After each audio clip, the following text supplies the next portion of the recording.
I was born into an ordinary family. My mom passed away when I was small, so I was raised by the single dad. I met my husband at work, where I was employed as a product development manager. It was a multi-business organization focused on the food industry and owned by his family. He praised the dish I created, saying it tasted the best. That was the start of our relationship, and before I knew it, we were married. The family owned and operated 20,000 supermarkets nationwide. That was my husband's family. Unless it was a very rural area, there was at least one in your neighborhood. It was that famous and successful. Moreover, they branched out to the restaurant business and shopping center operations. They were rumored to be the best in the industry. I was quite nervous about marrying into such a family of tycoons, but my husband and his father gave me a warm welcome, and I was relieved. However, my mother-in-law, Camilla, was a different story. She was very proud of her status being the wife whose husband was in line to be the next CEO. She saw me, who was raised in a single-parent household with an ordinary background, as a stain in the family. It was natural for her to ignore me, who had a lower status than herself. I was treated as an insignificant person. Her way of oppressing me was terrible.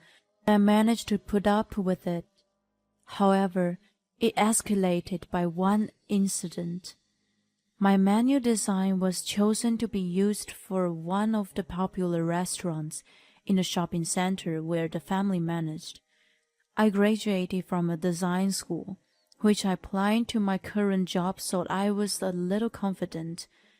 Camilla also studied a bit of design before, but her entry was included in the first round. "I let you win this time. You should thank me." She was mortified by losing against me and acted like a sore loser. She started resenting me since then. She couldn't stand me in the spotlight, and her harassment got worse and worse. To begin with, she had only taken a short design course once. I think she was too arrogant to assume that she couldn't have won against me, who had studied hard and learned the skills in school. She started visiting my husband, Wayne, and me at home, just to say sarcasm and petulant insults. "Sally, you haven't cleaned off the dust before the shelves." Soon as she entered the house, she looked for anything against me to say. I always had the house ostensibly tidy and neat, so she looked for tiny details like behind the shelves. "The fridge eggs are burned. What kind of discipline have you received to be okay with such a mess?" Wayne, who actually burned the eggs, said, "It was me," with an offensive tone. He didn't mind helping me out with cooking, so we naturally shared our daily tasks. She picked on her son's little mistake, which came right back to her. She seemed a bit awkward, but, "Sally, you forced him to cook, didn't you? What a wife! I always took perfect care of my husband and never slacked on cooking and chores." She changed the subject and criticized me. Even though Wayne tried to stop her, she continued until I apologized. "I'm sorry." I always ended up apologizing for what I was not sure of, and then she usually put on a satisfactory smile and finally left. Wayne understood my hardship and was also tired of his own mother. "I'm sorry about her." He apologized to me every time. "No worries. I just need to put more effort into housework. It's true that I'm giving you a lot more than I should." "No way. It's her fault, no matter what. I need to protect you more."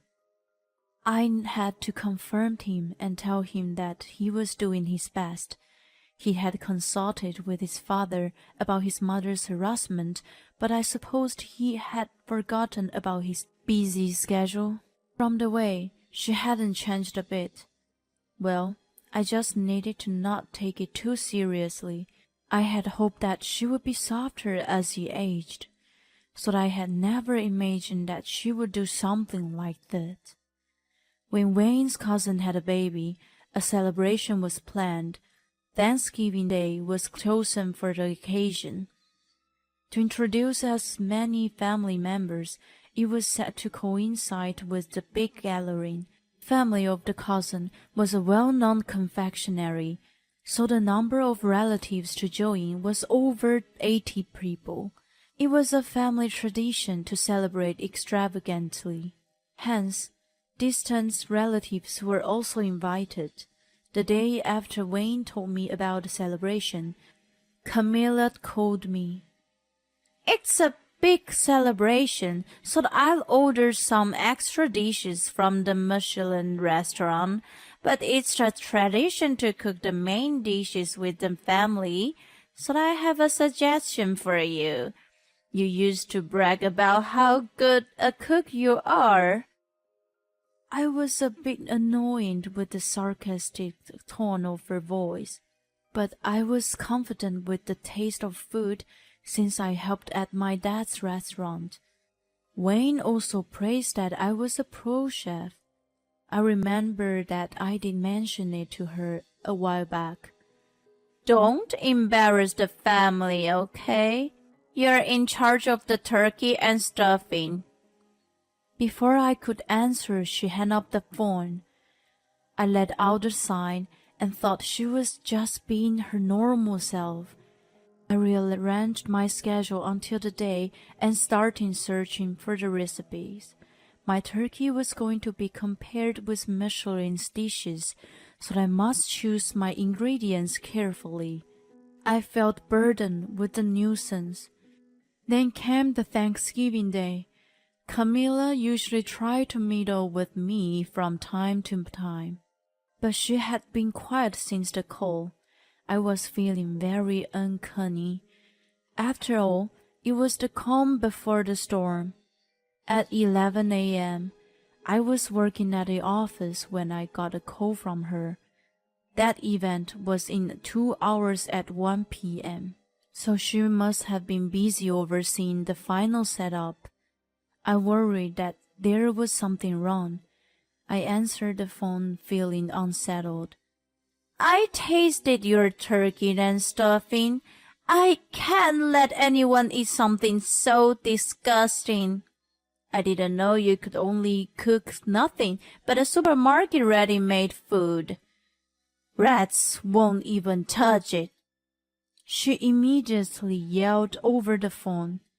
Wait. Some ready-made food was at a high level, and she was a part of the family who was selling exactly that. She, of all people, shouldn't have made fun of supermarkets, right? "It was so bad that I threw them away after taking a bite. You better prepare another one. Don't you dare go and buy from the supermarket. It's gross." I couldn't quite grasp what was going on while she continued yelling in high-pitched voice. I said in my confusion, "I'm working at the office right now. I'm in the middle of rushing to finish a job that came in the last minute." I started my current situation. "I don't care. We don't have time. You better come over here and prepare something right away. That's your important job." She was out of control. There was something she had misunderstood. She must have not been informed that there was a change with the person in charge of cooking today. I did take up the task, but I was assigned to another job for a reason. Threw away the turkey? It was prepared by... I tried to clear my mind and calmly said, "Please listen. I've been working at the office since this morning. I was no longer in charge of cooking, so I had free time." What? Then who made that? She sounded stunned and was having a hard time understanding. I heard her gasp and, What are we going to do? We only have 2 hours left. she ranted. Whatever you want to do, it's already too late. This is your fault. You didn't inform me. You must do something, or else I will tell everybody you threw out the turkey away. She became hysterical when the reality hit. I couldn't have her telling everyone such a lie, so I had no choice but to rush to my in-laws' house. The road was heavily congested by the holiday traffic. When I finally arrived, it was a little past noon, about 1 hour before the event. I had already told Wayne about the call, so he hastily ran over to me, looking pale. All the dishes are set up except the main. It's thrown in the trash, and everyone is confused as to who could have done such a terrible thing. He explained to me as we entered the room, where the atmosphere was as tense as a crime scene. Camilla must have been desperate, that as soon as she saw me, It's her, Sally, who threw it away. It's say that the murderer returns to the scene of the crime. She wasn't here before, so she must be the culprit. She started yelling incomprehensible things. I could foresee what was to come, so I asked Wayne for a favor. The turmoil of Camilla continued. What have you done, Sally? Just because you're from an ordinary background, you don't have to resent a distinguished family.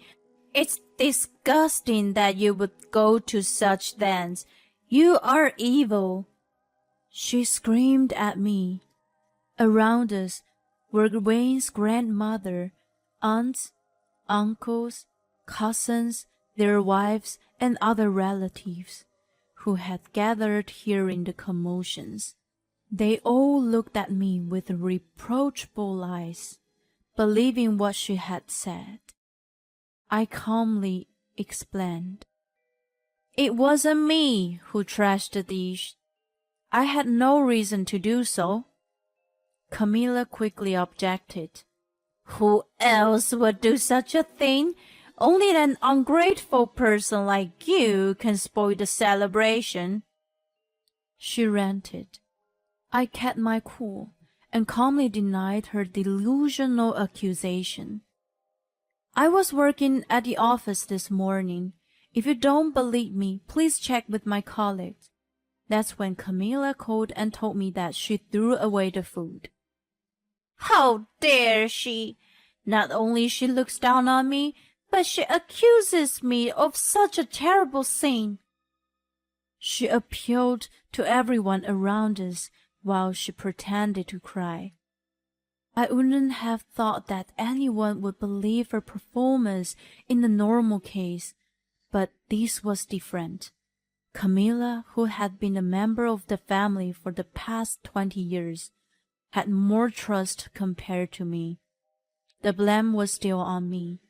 Undeterred, I retorted, Ask my colleagues to prove that I was at the office all morning. Then I will be cleared from the false accusation. It would prove Camilla's lie. When I decided to fight back, the savior I had been waiting for appeared. I asked Sally to take some of my jobs. It was an urgent request, but she took it up willingly. It was Jim, my father-in-law. Behind him stood Wayne with a relieved look on his face. Right. I had asked him for a favor to get a hold of his dad earlier. Jim was going to miss the celebration because his business schedule was packed. When he heard that I was in trouble with his wife and relatives, he rushed back home. I was confident to clear my name without him. But the influence of the next head of the family was more powerful. Yea, let the counterattack begin. His explanation turned all the suspicion to Camilla. Sally, is it true what she said to you over the phone? He asked. It is. Camilla tasted the food and thought it was disgusting, so she threw it away. She said I could only cook nothing but a supermarket ready-made food. Rats won't even touch it. Isn't that right, Camilla? Relatives clamored. Camilla's face was getting whiter. Really? We don't treat our products as food for rats? Jim's words caused a stir among the people. Suddenly, a sob ran out. It was one of the cousins, Emily, who was holding a baby. I practiced cooking very hard for today, but how terrible it turns out this way. My husband praised it and said it was delicious. She lost her face because of Camilla's confusion. Her desperate plea echoed in everyone's mind.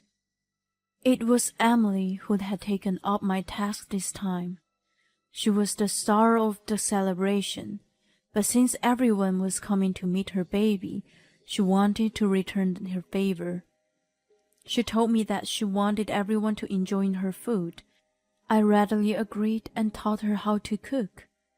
After Jim, who was usually strict about the taste, gave thumbs up, we welcomed this day. She told me to keep it secret as she wanted to surprise everyone, but I didn't expect her to keep it from Camilla, who was in charge of the celebration. Never mind. Emily's food was bad? That was why you threw it away? Right? Camilla was agitated by Jim's rage. No, I didn't know it was Emily's. Shut up, whoever made it. It's unacceptable to just throw away food. Besides, Emily is one of the chefs who works at my restaurant. You're saying that my taste is wrong for letting her work there? No way! I never meant that way. It was too late to deny it now. You did it yourself. Emily worked at a Japanese restaurant in a shopping center, where Jim managed. Even though it was a traditional American cuisine she had to cook this time, her skill was top-notch. Although I was the one teaching her at first, she easily surpassed my skill in the perfect roast. She had to teach me French cuisine at the end. Moreover, her French cooking had been endorsed by Jim. Camilla had no talent in cooking to have criticized Emily's food. She actually had weird taste buds. She once told me, "Not enough sugar in these mashed potatoes. You should add lots of sugar to the meat sauce." She once gave me misguided advice from a superior point of view. Yes, Camilla had a palate that made all her dishes very sweet. Jim, while reflecting on his own ignorance in spoiling his wife, "I guess everything tasted bad except for sweet food," he sighed. Camilla begged for Jim's forgiveness, but it was not him she should have apologized to. It was Emily. "Camilla, you're apologizing to the wrong person. Besides, throwing away perfectly good food is unspeakable. Apologize to the people who favor the food I create." I blurted out of my frustrations. Camilla showed no remorse and grabbed my shoulders with a menacing look on her face. "I thought it was yours. The food made by the low class from a single parent like you shouldn't be served on the upper class table. If I knew it was Emily's, I wouldn't have thrown it away. It's all your fault. You conspired this." It was Wayne's aunt who scolded Camilla's obscenity. "You know I'm divorced, right? I can't believe you look down on single parent. I guess you think I'm despicable too? Besides, there are few single parents here. You're degrading us all, right? She went hard on Camilla. No, that's not it. I'm only talking about Sally. She argued, but the aunt's anger hadn't cooled down. Enough hearing from you. I see your true color now. I've never liked you anyway. You've always been so pretentious. Camilla trembled and crumbled down to the floor. At that point, a deep roar filled the room. "What's all this fuss? I was looking forward to the celebration." The voice of dignity was an old man in a wheelchair. I couldn't remember who he was, but Wayne noticed my confusion and said, "You met him at our wedding." This man, of all people, was the current CEO and the grandfather of Wayne. "It is unforgivable to throw away food. Every dish is filled with the chef's heart and soul. Anyone who treats it with disrespect should be prepared to suffer the consequences." He spoke quietly, but with the tone of persuasion, and continued. "My late wife, God bless her, struggled to eat when she was a child. Her family was poor. She caught fish and wild rabbits herself to eat, but she eventually became ill. At such a time, a farmer she knew brought pumpkins for her. The sweetness of the pumpkin reminded her of the late grandmother, whom she lost earlier that year. At that moment, she felt the presence of the Almighty." Everyone was listening intently to the narrative of the head of the family. "Every food is cooked with the feeling of those involved. She often said fondly that she was comforted by the kindness of the ones who prepared them."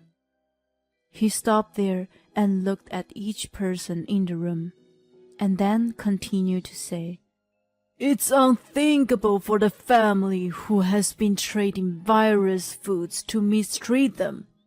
Surely, none of this is so disgraceful." "Of course not," Jim replied, and everyone else nodded in agreement. Camilla was the only one who was frozen in time. After this incident, Jim realized that she wasn't good for him and the family, and decided to divorce her. There was no one who upset his decision. Camilla, who was proud of her status, understood the absolute authority of the head of the family and didn't fight against divorce.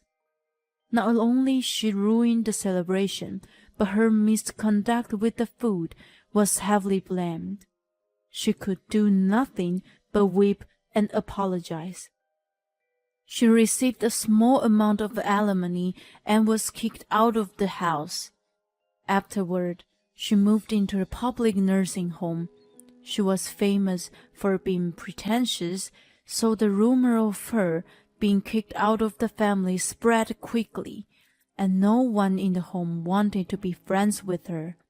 For someone who had her share of extravagance of all those years, it must have been such a humiliation. She brought what goes around comes around onto herself.